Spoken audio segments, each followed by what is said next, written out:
Okay, so it's 3 a.m., Sacramento, 1977.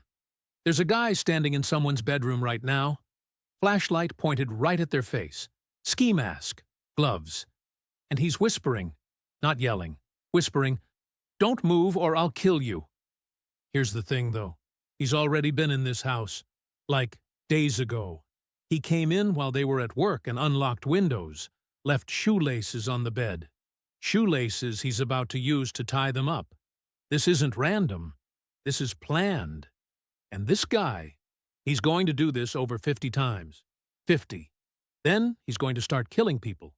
13 murders across California. Then he's just going to stop, completely vanish. For 40 years. No arrests, no suspects, nothing. Until 2018, when some investigators did something that had never been done before in a criminal case, something that's honestly kind of terrifying when you think about it, and they found him, sitting in his house in the suburbs, a 72-year-old grandfather, living 10 minutes from where he committed some of his first attacks. This is the Golden State Killer. And if you think you know this story, you don't. Not like this. Hit subscribe, because this one's going to mess with your head. So look, California in the mid-70s, Sacramento specifically. People didn't lock their doors. Windows stayed open at night because it was hot. You knew your neighbors. It was safe. Or it felt safe. June 1976. That ends. First attack happens June 18th. Rancho Cordova. Single woman wakes up. There's a guy in her room. Knife. Ski mask. Whispering these weird, short sentences. Super controlled. Almost robotic. But here's what made cops lose their minds. He'd been in her house before. They found evidence he'd come in days earlier, just looking around, unlocking windows, leaving those shoelaces I mentioned. He was shopping, preparing, like this was a job. Over the next 3 years, 50 sexual assaults, just in Sacramento. 50. And his pattern was so specific, it's almost hard to believe. He'd watch neighborhoods for weeks, prowl around at night, looking through windows. Sometimes he'd break in while families were out, eat their food, go through their stuff, unlock doors for later. Then he'd come back between 2 and 4 a.m. and attack. At first it was single women living alone, then couples. And when he targeted couples, it got worse.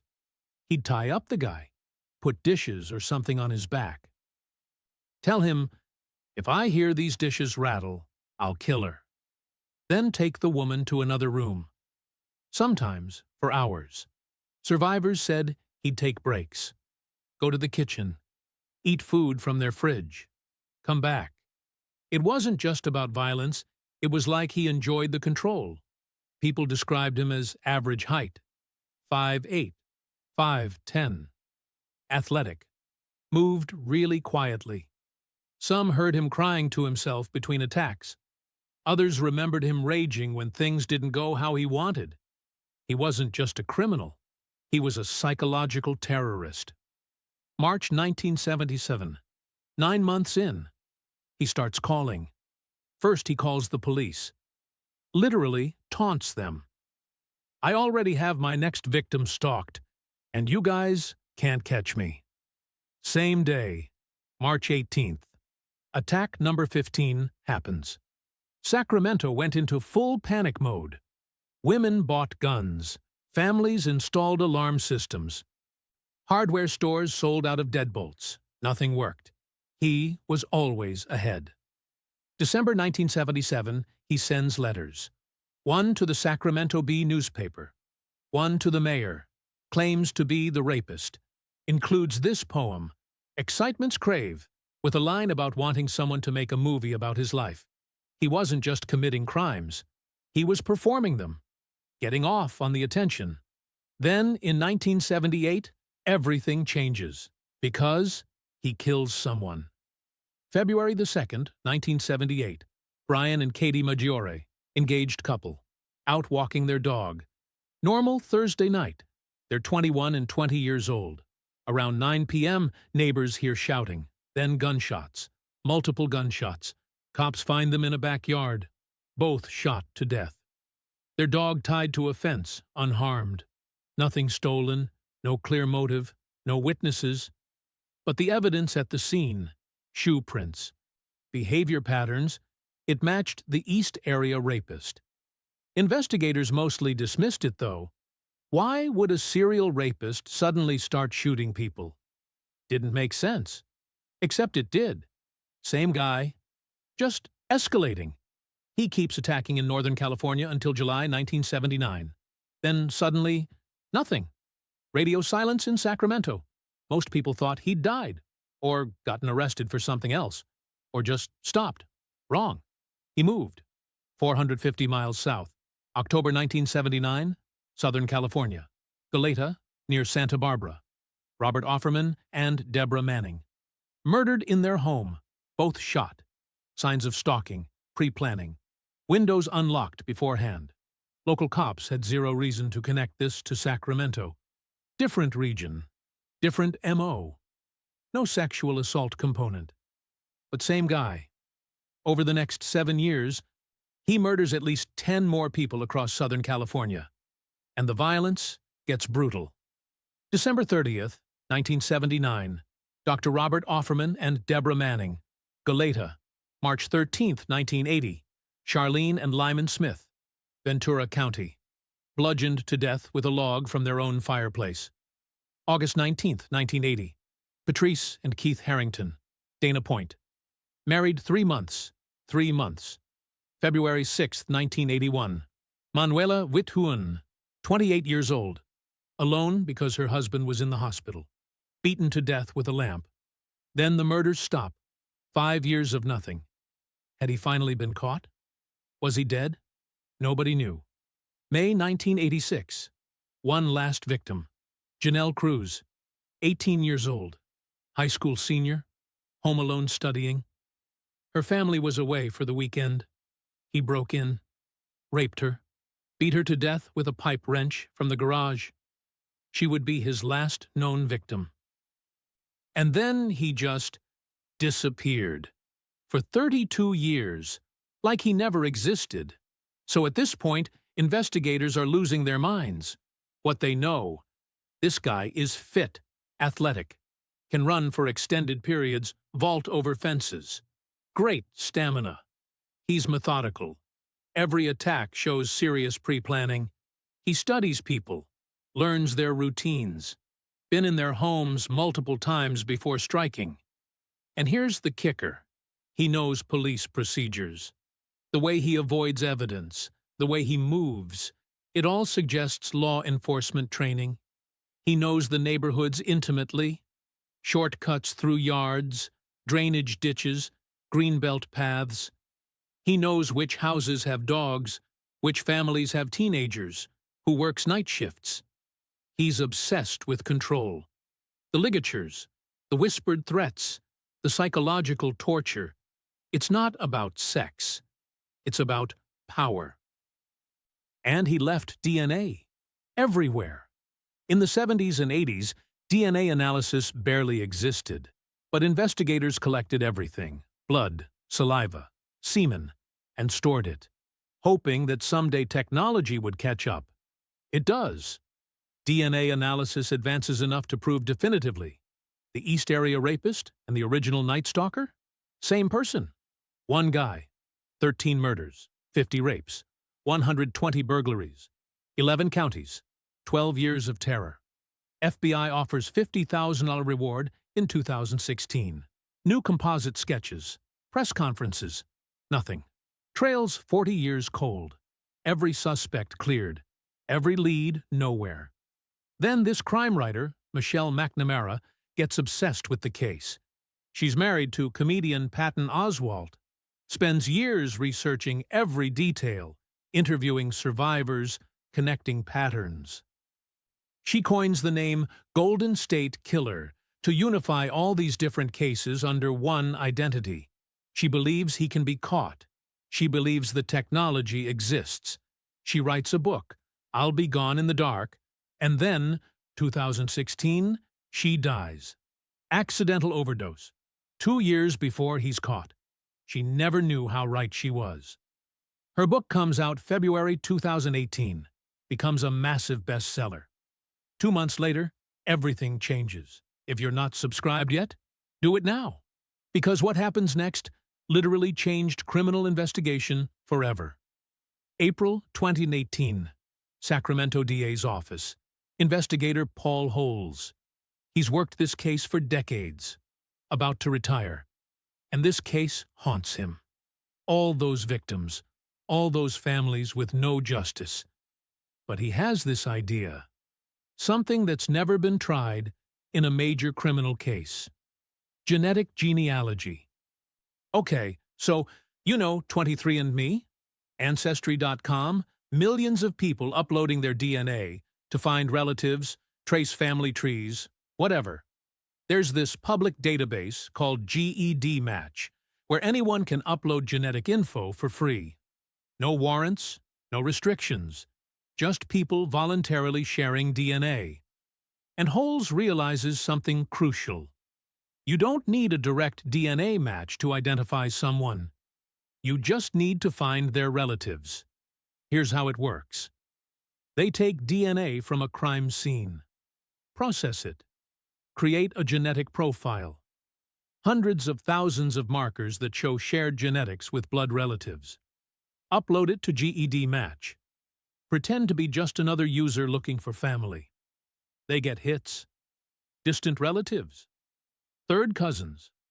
Fourth cousins. Then they start building family trees. Working with genealogist Barbara Ray Venter. Going through immigration records, marriage certificates, census data, newspaper archives, building charts back to the 1800s. 4 months of this, painstaking work. They narrow it down to a handful of men. Right age, right location during the crimes, right physical description. And one name keeps coming up. Joseph James DeAngelo. Born 1945. Navy veteran. Attended Sierra College. And here's the detail that makes everything click. He was a cop. Exeter Police Department, 1973 to 1976. Same years as the Visalia ransacker crimes. Then Auburn Police Department, 1976 to 1979. Peak years of the East Area rapist attacks. Fired in 1979 for shoplifting a hammer and dog repellent.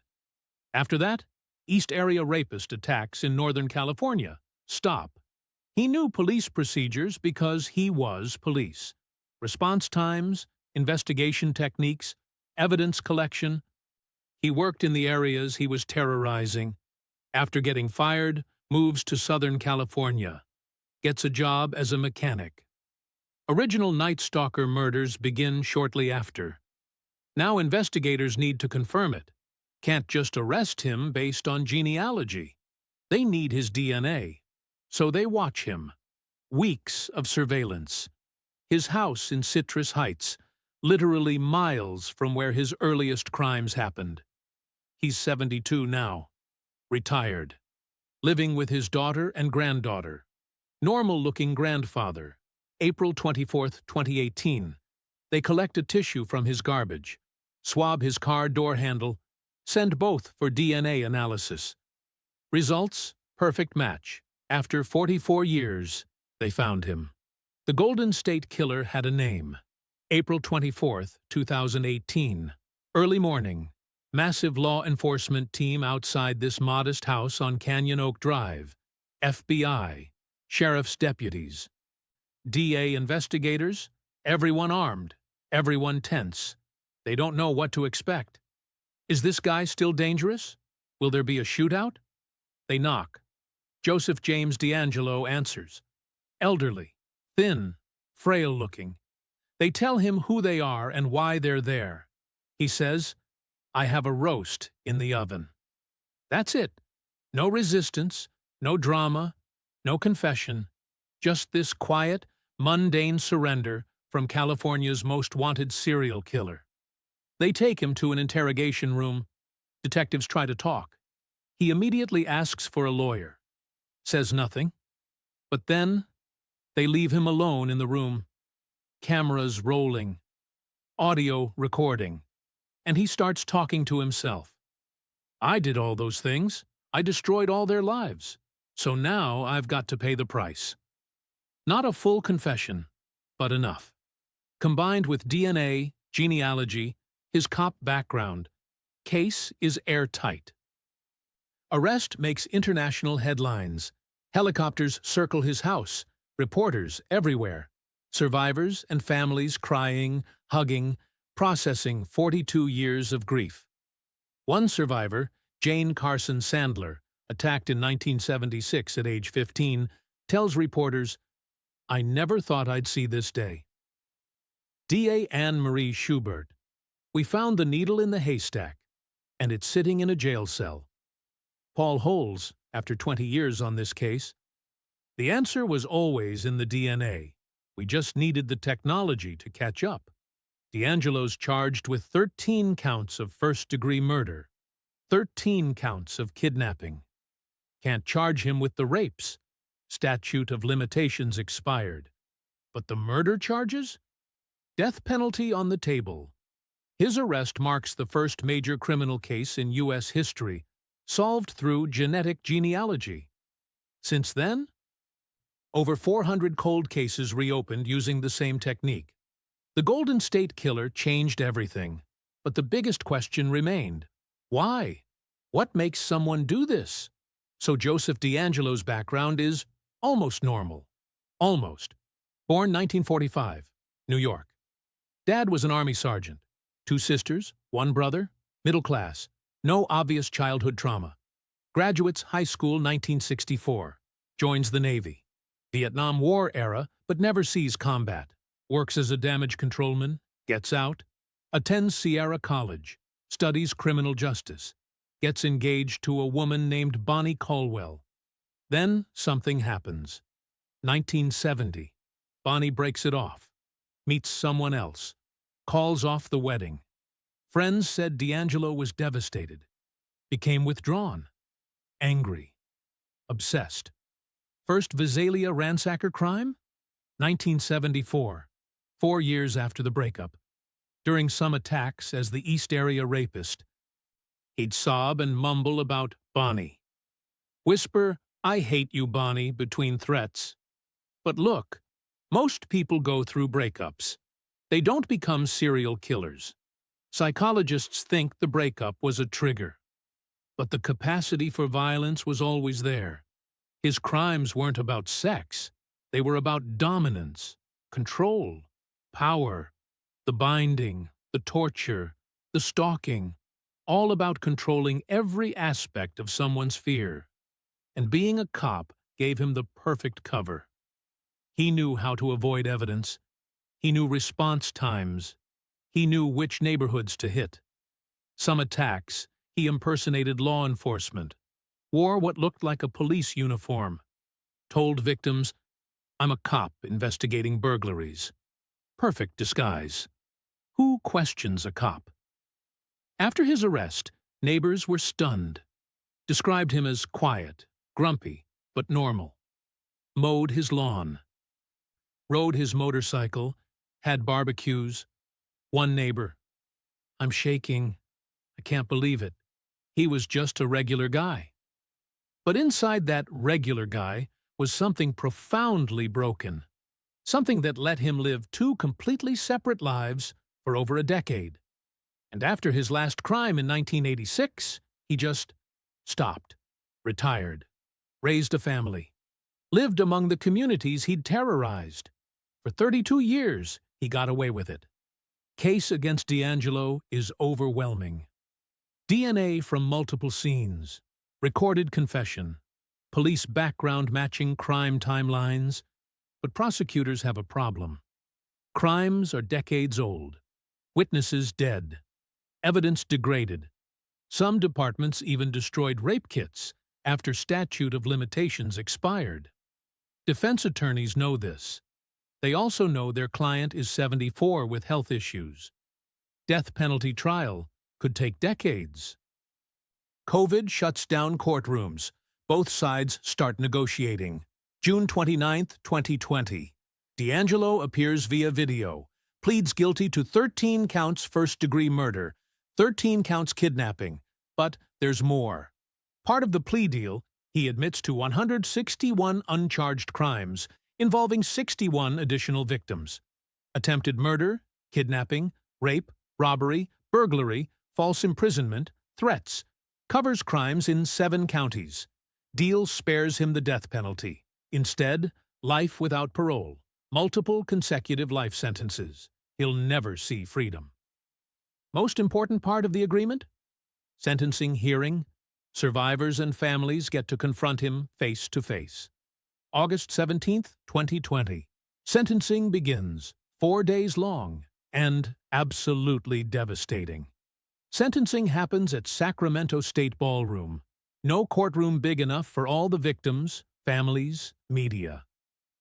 DeAngelo sits in a wheelchair, white face mask, staring at the floor.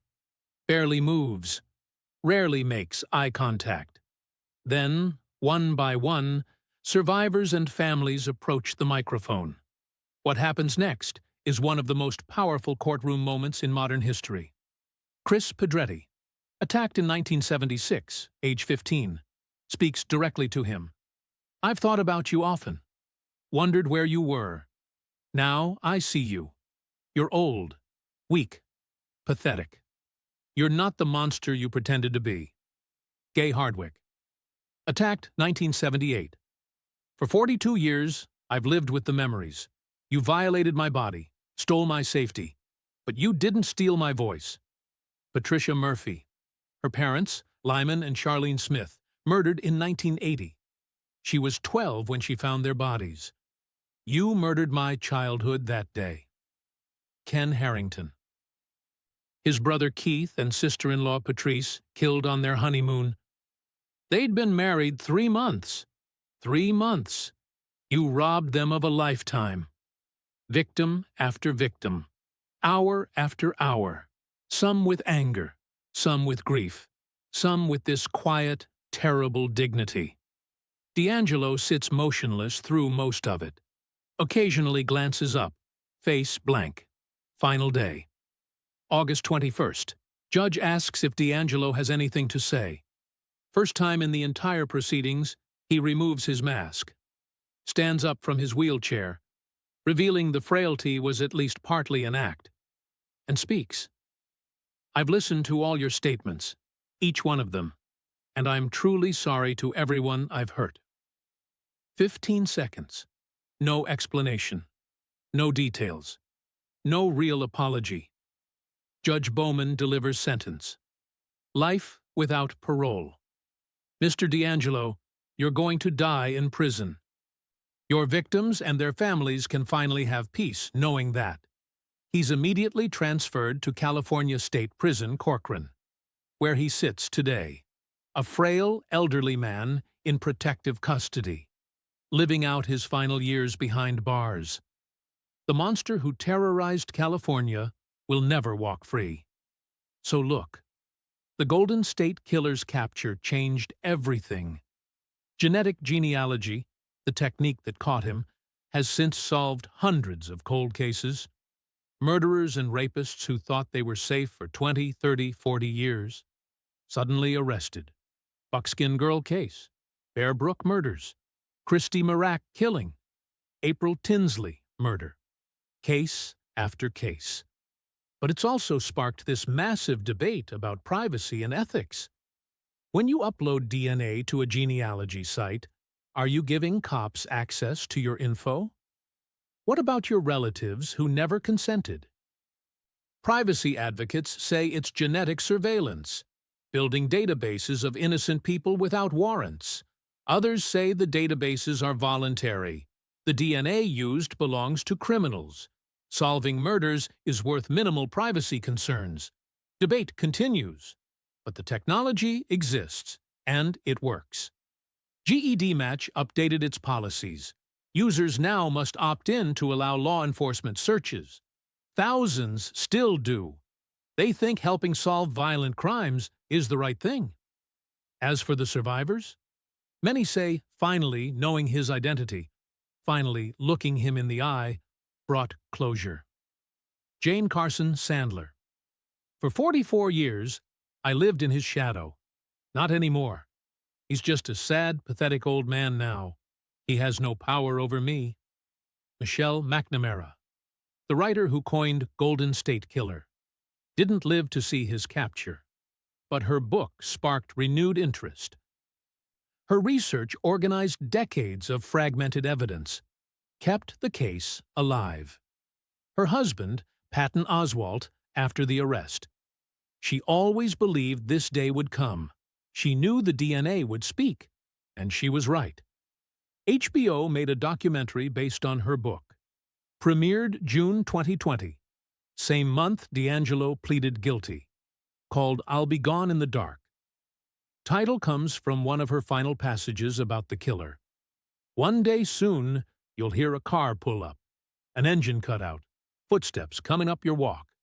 The doorbell rings. No side gates left open. You're long past leaping fences. This is it. The doorbell rings. And it did. After 44 years, it rang for Joseph DeAngelo. The monster had a name. The ghost had a face. California could finally exhale. The Golden State Killer case is proof that justice doesn't always come quickly. But it can come. 13 people murdered, 50 women raped, 120 homes burglarized, thousands of lives forever changed. For decades, people lived with unanswered questions. Who did this? Why? Will he ever be caught? April 24, 2018. Those questions got answers. Joseph DeAngelo is 79 now, sitting in a California prison, spending his final years in a concrete cell, far from the suburban neighborhoods he once prowled. He'll die there. And maybe that'll be the final chapter. But the impact of his crimes and his capture will echo for generations. Every DNA sample collected, every genealogy database, every cold case detective who refuses to give up. They all carry forward the lesson. Time passes, but the truth catches up. Michelle McNamara wrote in her final chapter, I'll be gone in the dark, but you'll be gone in the light. Your face marked with shame. Your name forever known as a coward. She was right. The Golden State Killer is gone. But Joseph DeAngelo's name lives forever. Not as the terrifying phantom he wanted to be, as the sad, broken man he always was. A man who thought he was uncatchable, who thought he could hide forever, who was wrong. If this story got you, hit that like button. Subscribe if you haven't yet. Seriously, we're covering cases like this every week, and you don't want to miss them. Drop a comment telling me what case to cover next. And remember, in the age of DNA, there are no perfect crimes. Only crimes not yet solved. See you in the next one.